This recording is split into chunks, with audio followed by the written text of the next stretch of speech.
told you found something suspicious. Report, soldier. Hi, I'm Rob Cram, and today we're taking a look at Focus Home Interactive and Spider's Mars Warlogs, which is available on PC and is planned for digital downloads on console.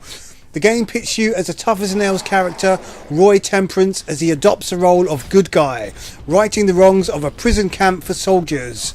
The game offers some action role-playing elements and a story filled with side quests and not-so-nice characters. The question is, for a budget game, how does it fare?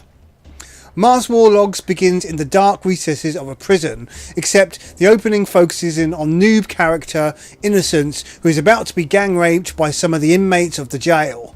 Cue Roy Temperance and the chance to sample the game's combat, which isn't turn-based and runs in real time, although there are probably some numbers going on behind the scenes. To begin, players can attack with two buttons, a standard attack and a guard break, and as the story progresses, Roy is granted powerful technomancer powers, which enable him to use electricity-based attacks and defense. Sadly, it takes quite a while before the game opens up, and essentially the opening offers a few fetch quests through dull and often lifeless corridors, open areas and rooms. Players get to meet mutants, attack dogs, and of course ragged human characters who often need assistance or just stand about doing nothing. Once the opening chapter is completed, the game becomes far more interesting in its locales. However, the basis of the gameplay remains pretty much the same from start to conclusion. Roy basically undertakes side quests by talking to specific people. These mostly involve fighting, a bit of intimidation and collecting items. The main story offers a bit more direction, but ultimately it's Roy going from A to B and getting into fights with various human and animal beings.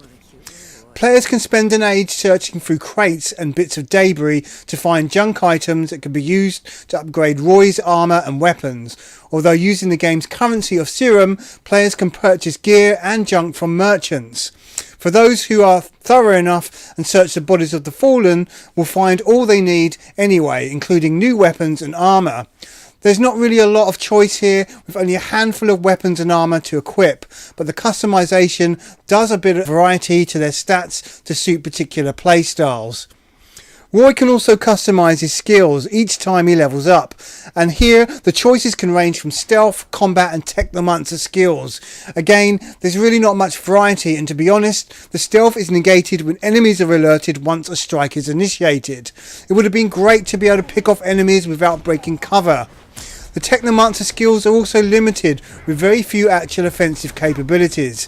This is a shame, as a few more powers would have made the combat a little more engaging.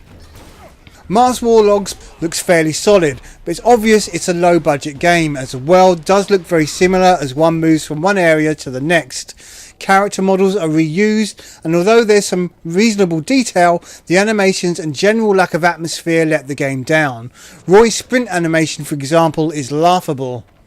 The audio is also lacking, with some rather lackluster voice performances, although Roy seemed to do a decent enough job of being convincing. Some of his interactions with others are rather uninspired.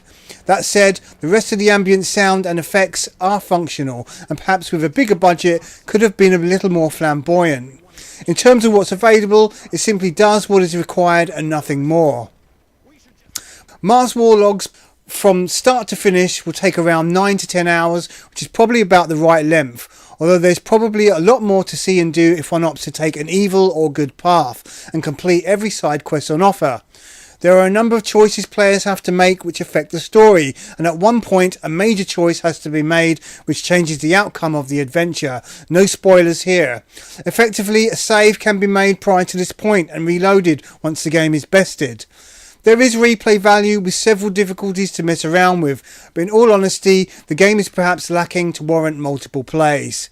To conclude, Mars Warlogs is an interesting game to play, although some of the combat can be unforgiving at times, and the stealth could have been better implemented.